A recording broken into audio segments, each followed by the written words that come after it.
언니가 복을 바꿀 수 있어요? 내가 그 현타 온 거 3개 영상 올렸다가 악플 오지게 언니는 호봉이 영상 언니 빨리 나 좀 띄워줘. 내가 일부러 근데 늦게 얘기했어.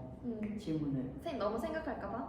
너무 생각해도 그런 뭔가 부자연스럽나?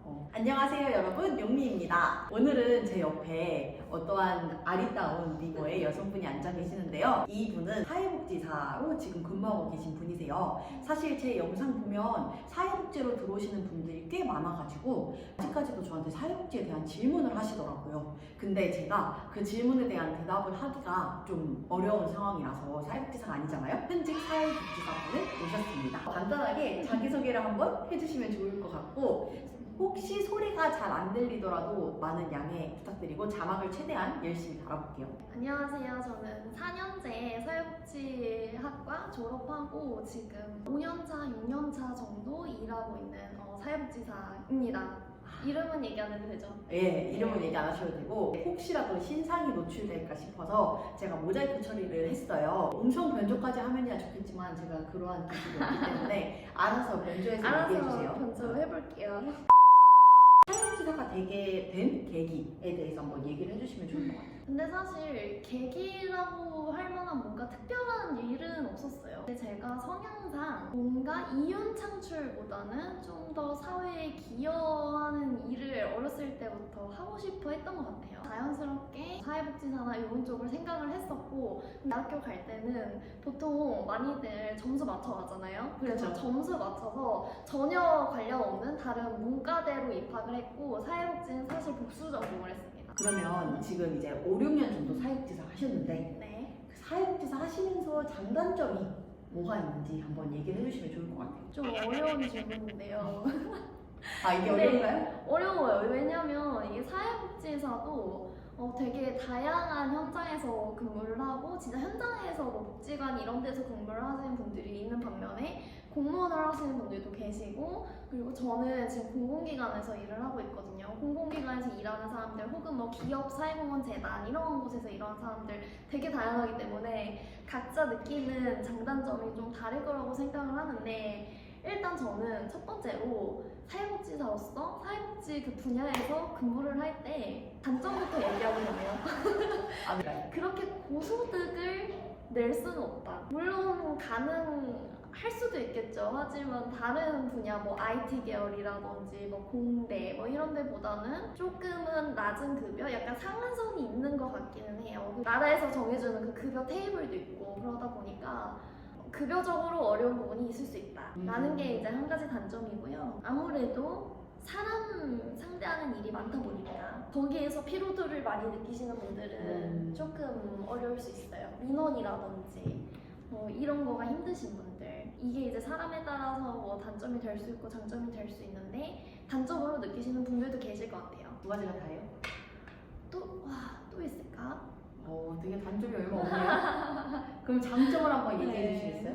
네, 장점은 저는 전망이 그렇게 나쁘다고 보지는 않거든요. 특히 약간 노인 분야 쪽? 이런 분야는 앞으로 갈수록 좀 더 수요가 많을 것 같고, 그냥 자기가 이 필드에서 어떻게 노력을 하느냐에 따라서 좀 미래가 더 가능성이 있을 수 있다? 이거는 좀 장점인 것 같아요. 뭐 어떤 직군은 요즘에 AI가 너무 많이 발전을 그쵸. 하고 이래서 좀 없어지는 직업들도 있는 반면에 사회복지사는 이제 그런 걱정은 좀 덜하다? 이런 게 또 장점인 것 같아요. 그래도 아무래도 보람을 느낄 수가 있죠. 아, 되게 형식적인 장단점이시네요. 일하면서 힘든 부분도 있었지만 보람을 느끼는 날도 많이 있었어요. 우리가 근데 그 소개를 안 했어요. 일하는 곳이 정확한 뭐 네이밍을 말할 수는 없지만 저는 사회복지 기관 중에서 사례 관리를 하는 회사를 다녔었고 시랑 연계를 맺어서 사례 관리를 하는 곳이었고, 언니는 지금 다니시는 게 뭐 우리가 저 알고 있는 그런 복지관이나 아니면 저와 같은 사례 관리 기관 이런 게 아니잖아요. 네. 애초에 그런 데를 가지도 않았었고 네. 그래서 그냥 어떤 기관인지 그리고 뭐 하는 곳인지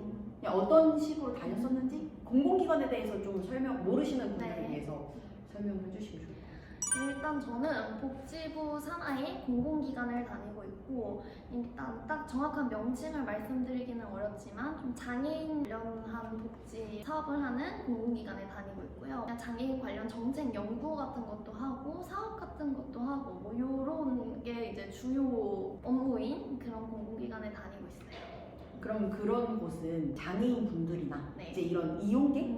그러니까 이런 분들을 많이 상대한다기보다는 다른 분들을 더 상대하는 건가요? 맞아요. 공공기관도 뭐 다양한 종류가 있겠지만은 정책에 좀 더 포커스가 맞춰져 있는 기관이거든요. 대상자를 막 복지관이나 이런 현장처럼 사례 관리를 하는 것처럼 주로 만나지는 않아요. 저희는 아무래도 페이퍼적인 일들을 좀 더 주로 하는 편이라고 보면 될 것 같습니다. 글을 잘 쓰시나요? 글이요. 예. 글을 뭐 하는 업무 중에서 대체적으로 이제 보고서 쓰고 계획서 쓰고 그리고 뭐 결과 보고하고 이런 일들을 많이 하기는 하죠. 그리고 공무원도 마찬가지겠지만 공공기관도 되게 양식대로 해야 하는 그런 부분이 있거든요. 정해진 보고서 양식에 맞춰서 페이퍼를 쓰고 이런 일들을 많이 하게 되기는 해요. 현장에서 좀 더 몸을 쓰고 사람을 만나고 이런 일을 하고 싶으신 분들은 계속 책상에 앉아있는 일을 하면 좀 답답하다고 느끼실 수는 있어요. 그래도 부서에 따라서 좀 경영지원부서는 이제 페이퍼 작업을 많이 하고 그리고 사업부서도 있거든요. 이제 그런 사업부서들은 출장을 많이 나가면서 활동적인 일들을 하는 부서도 있기 때문에 이게 제 말이 정답이라고 하기는 좀 어렵고 부가부, 사바사다 이렇게 얘기할 수 있을 것 같습니다. 별걸 다 줄이시네요. 글까지. 언니가 법을 바꿀 수 있어요? 언니가 법을 바꿀 수 있어요? 법을 저는 법까지 바꾸지는 못하고요. 약간 이게 저는 부서도 일단 정책이나 이런 쪽 부서가 아닐 뿐더러 저는 경영지원에 속하거든요. 일단 권한이 없고요. 법이 하나 개정될 때 그와 관련된 이제 정책 연구들을 하는 거예요. 그런 것들이 참고가 돼가지고 입안에 좀 더 뭔가 고려가 될 수는 있겠죠. 그럼 내가 마음에 안 드는 장애인 법에 대한 걸 언니한테 넌지시 얘기하면 언니가 그거를 연구에 사용할 수 있게 넌지시 할 수 있는 건가요? 저는 힘이 없나요? 일개 그냥 대리기 때문에 대리요? 대리입니다. 전혀 그런 권한이 없고요. 또 정책부서하고 그렇게 친하지 않아서 이거 나가도 돼요? 나가도 돼요. 근데 정책부서하고 친하지 않다라는 표현보다는 정책부서하고 접점이 없어서 사적인 뭐 식사 자리나 이런 데서 말씀드리기도 어렵고 업무적으로도 권한을 가지고 있는 부분이 아니어가지고 그거는 어렵습니다. 그거 절절 변명할 필요 없어요. 별개로 내가 궁금한 건데 사회복지 급여 테이블이라는 게 있잖아요. 근데 이게 공무원 테이블이 따로 있고 사회복지 기관이 따로 있고 막 여성복지부 따로 있고 그러면은 이런 공공기관은 어떤 거를 보고 받아요? 그거에 따르지 않아요. 저희 내부적인 뭐 급여 테이블이 따로 있어요. 그래서 이제 그 내부 규정에 준해서 급여가 결정이 되고 복지 관련 공공기관 우리만 있는 게 아니고 뭐 건보도 있을 수가 있고 뭐 다양한 복지 관련 공공기관이 있을 수 있는데 거기도 급여가 다 제각기 달라요. 본인들 회사만의 그 규정이 네. 그럼 사회복지사랑 똑같이 호봉제긴 한 거예요? 이게 또 말하자면은 긴데 호봉제인 공공기관이 있고 호봉제가 아닌 연봉제 공공기관이 있어요. 그래서 호봉제 같은 경우에는 연차가 쌓일수록 그 호봉제에 맞춰서 급여가 올라가고 그리고 연봉제 같은 경우에는 급여 상승폭이 그렇게 크지 않아요. 일단 승진을 해야 돼요. 근데 이게 다 회사마다 조금씩 달라서 제가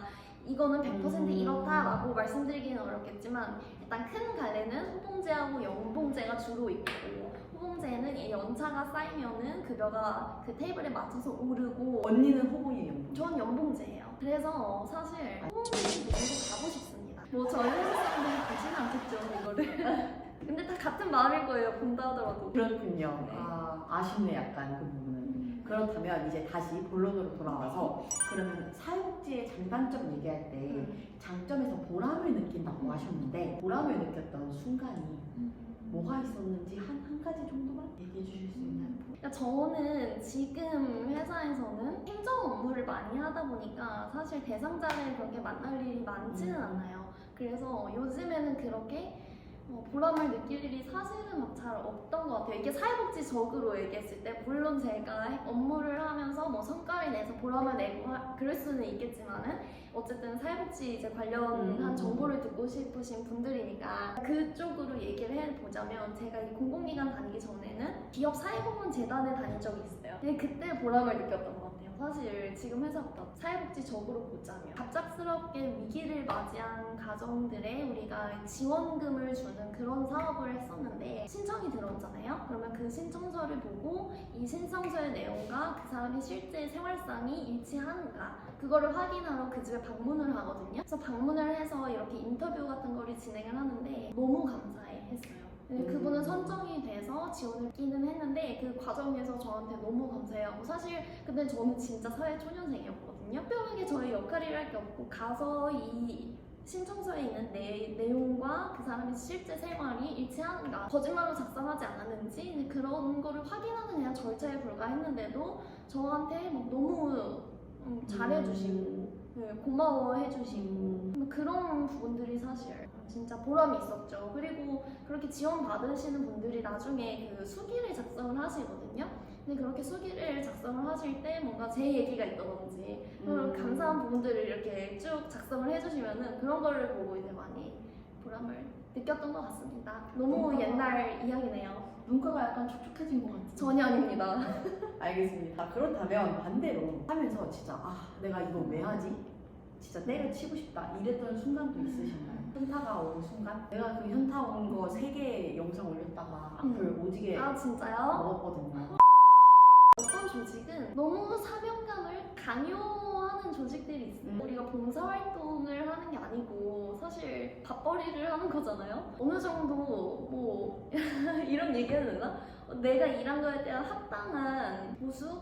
이런 것들이 좀 지켜져야지 나도 힘을 내서 일을 할 수가 있는데 어느 순간 보면 내가 대상자인 것 같은데 이런 생각이 들 때도 있어요. 약간 그럴 때는 현타가 올 수 있고 그리고 물론 나도 사회복지사로서 열심히 하고 있지만 그 조직의 문화라든지 아니면 상사의 성향이라든지 이런 걸로 인해서 나에게 더 강한 사명감을 요구하는 경우도 있거든요. 사명감은 이래야지 너 사회복지사잖아 약간 이런 느낌? 약간 열정페이. 아 맞아요 열정페이죠. 진짜 열정으로만 일을 하도록 막 그렇게 강요하는 문화가 있는 곳이 있어요. 그럴 때는 저는 좀 현타가 왔었던 것 같습니다. 사실 이거는 내가 좋아서 시작한 일인데 이러면 너무 일이 돼버리는 거지.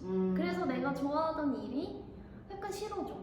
약간 그런 느낌을 받을 때가 있는 것 같아요. 지금 이제 남은 질문이 1급 자격증이 필요한가? 나이 많아도 일을 할 수 있는지, 뽑는 곳이 있는지, 그리고 다시 태어나서 사회복지사 할 건지, 앞으로의 계획, 사회복지사를 준비하는 분들께 한마디 이러한 질문들이 남아있는데 이거는 2부로 넘기는 걸로 하고 일단 1부는 여기까지 해보도록 하겠습니다.